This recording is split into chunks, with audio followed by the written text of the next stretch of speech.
Fantasy Philosophers is brought to you by fantasy-info.com. In PPR leagues, you always like to look at those running backs that definitely get a high catch total. We've saw for years. LaDainian Tomlinson was a great player in that regard. That's really what I think took him to just another level than you see from usual a lot of your top end type running backs throughout the years. A lot of them, they can make a big touchdown total. They can get a high rushing yard total. But when you put together a guy who's got that explosion like LT, well, he also has, he's going to rack up 50-plus receptions every year and get it done on that area. And in 1 year, and I think 2003, had 100 receptions in a season. That was ridiculous from a running back who's getting that kind of workload. So anytime you can find that, you want to keep a good eye on who those type of players are. Obviously, the Maurice Jones-Drews, Chris Johnsons, they're good underneath in the passing game. We did see Adrian Peterson get a nice uptick in his production in that area, and with Chester Taylor gone from the team, that should continue to play to his benefit. So that really is something that's nice to say about Adrian. It was really a knock on him his first couple seasons in the league, as he was getting somewhere around 20 receptions a season.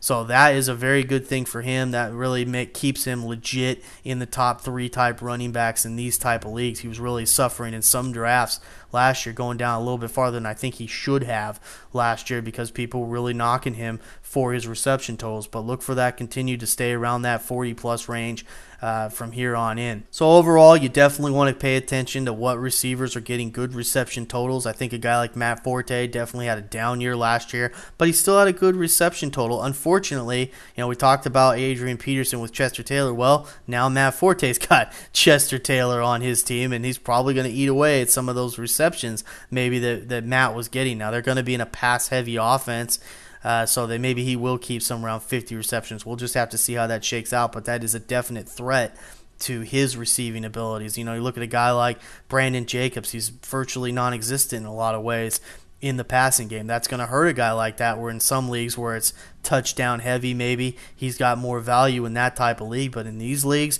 it's going to hurt him. So keep those things in mind. We've got, about 60 running backs here that we have ranked out for you to take a look at this upcoming season. So this is a good little in-depth analysis for PPR leagues that you can use for yourself throughout not even just the draft, but maybe just keep these names in mind when you're going through the season. And once again, we just want to let you know that if you're listening to this out there on the internet, maybe on YouTube for a video, we've got this, what we're talking about here, available for you. There's a link. It should be a link at the bottom of where this video is at, right underneath the text. And you can click on that link. You can go over and you can download this information that we're talking about. You can print it out for yourself to use at your draft. We have that available for you. And if you're also listening to this on a podcast, maybe like Podbean, Media, any one of those, Blueberry, any of those type of places, that should also be incorporated. There should be an article with this as well, and there should be some type of link there for you to get back to the specific page that we're talking about for this cheat sheet or mock draft that we happen to be talking to you about right now. Good luck this season, and we hope that this information helps you have success. For more fantasy football information, go to fantasy-info.com and sign up for our free e-newsletter. Good luck in your 2010 Fantasy Football League. As an added bonus, the Fantasy Info guys will include their 5 secret tips for success in fantasy football.